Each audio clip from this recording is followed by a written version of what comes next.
Hey sailors, welcome to Fitness Friday with US Sailing. Super excited for this Friday to be able to bring to you some plyometrics that we can do as sailors to help our performance as we're getting back on the water training.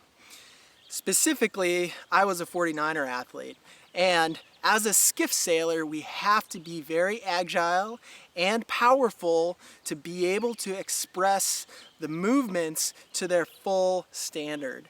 And as a result, plyometrics can be a very important and powerful tool to help you become more powerful and more dynamic on the boat. So if you're feeling like you aren't as explosive or don't have that kind of pep in your step that you used to as you're getting back on the water, here are some very easy, simple drills that you can incorporate into your warm-up, into your training as you're preparing for more on-water sailing this summer. So join us, Fitness Friday, as we go into plyometrics, specifically how it relates to power-based sailing classes like skiffs. So when we talk about plyometrics, we have three different planes of motion that we're going to work through. The first is linear. This is a straightforward coming towards or behind the directionality, so forward or backwards. The second is lateral. So this is when we're going to move laterally right or to the left. And then the third is rotational. So this is where when we're going to move from one direction to another direction, rotating our body.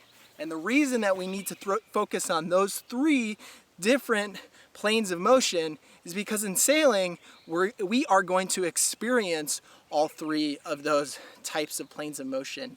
And we need to learn how to react and stabilize and create power out and within those planes of motion. So as we get into the training, we will dig into each of the linear, lateral, and rotational plyometric drills. There are 5 different qualities of plyometrics that we will train. The first one is learning to de-accelerate and stabilize within or after a position of movement or position of power.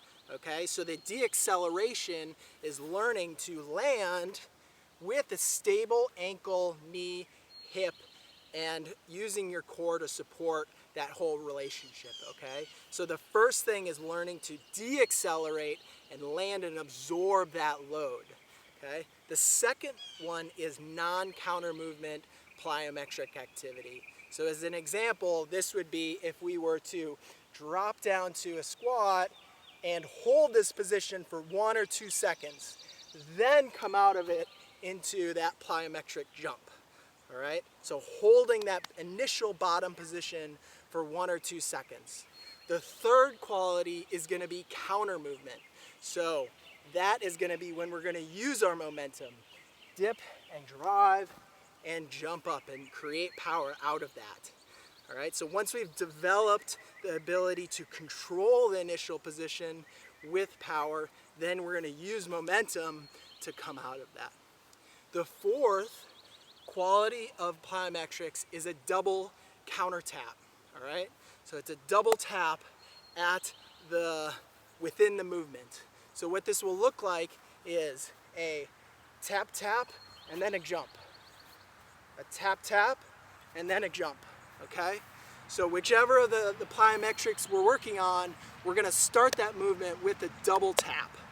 And the reason that we're doing that is to learn how to react from that second position of your foot, the second landing position that we need to react from. Okay, it adds an additional challenge. The last and final quality of plyometrics is continuous movement. So at this point, we've learned to de-accelerate, we've learned to create power out of a stable, non-counter movement position, we've learned to create power with momentum, and then we've learned to be reactionary with that double step. Now we're going to be going in a continuous fashion. So this would be moving from one position to the next as you're going and never stopping, never pausing, okay? So those are the 5 qualities of plyometrics. Let's begin training for today. Follow along in the videos to come and pause as you need to complete each section. We are going to break up the sections into the 5 qualities or types of plyometrics: deceleration, non-counter movement, counter movement, double contact, and continuous work. Here we go, let's begin. We are going to start with deceleration. Perform 3 to 4 reps per exercise.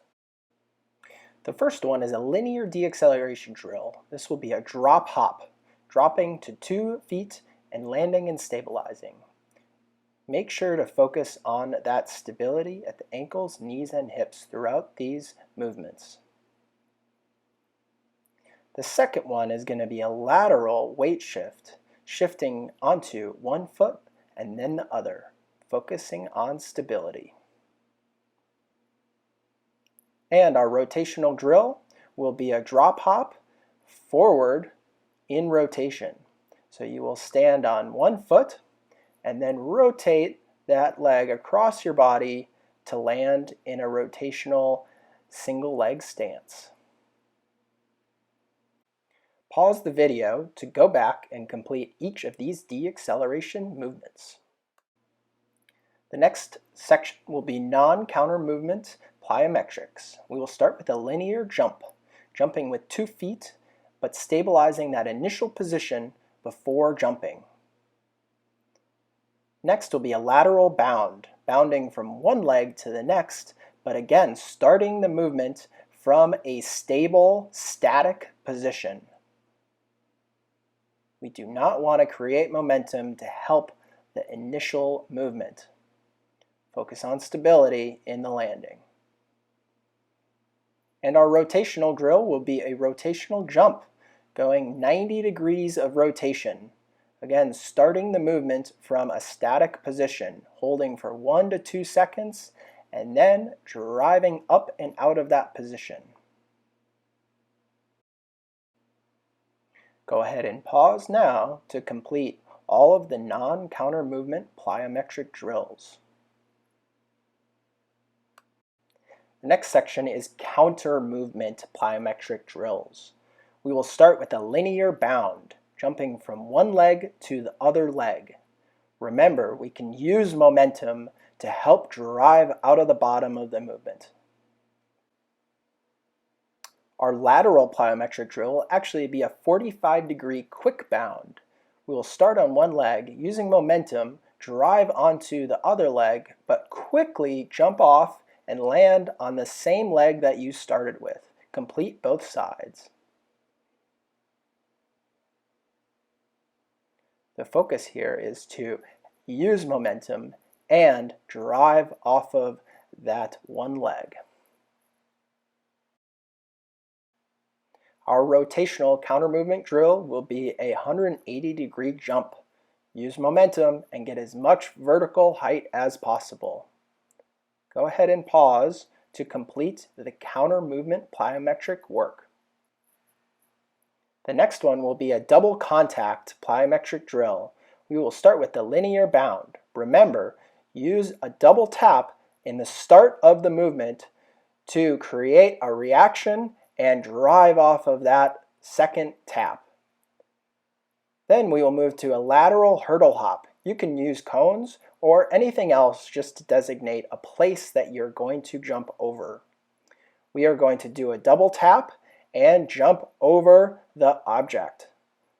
Remember to land with stability. And for a rotational activity, we will do a 180-degree bound. This will be driving off one leg, double tap, and stabilizing on the opposite leg as you rotate 180 degrees.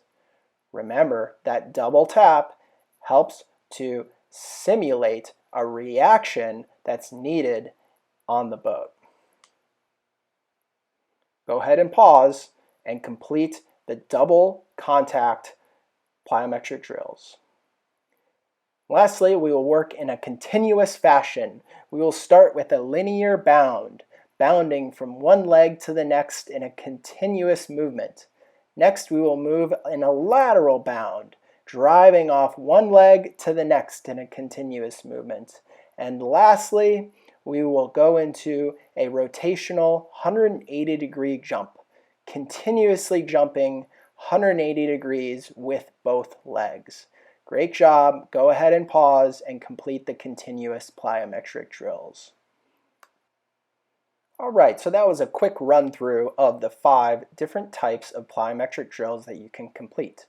Remember, it's important that we step through each of the drills as you are most prepared to accomplish them at their full potential. So, to start out, always start with the lowest common denominator. That's going to be the deceleration and absorption of power.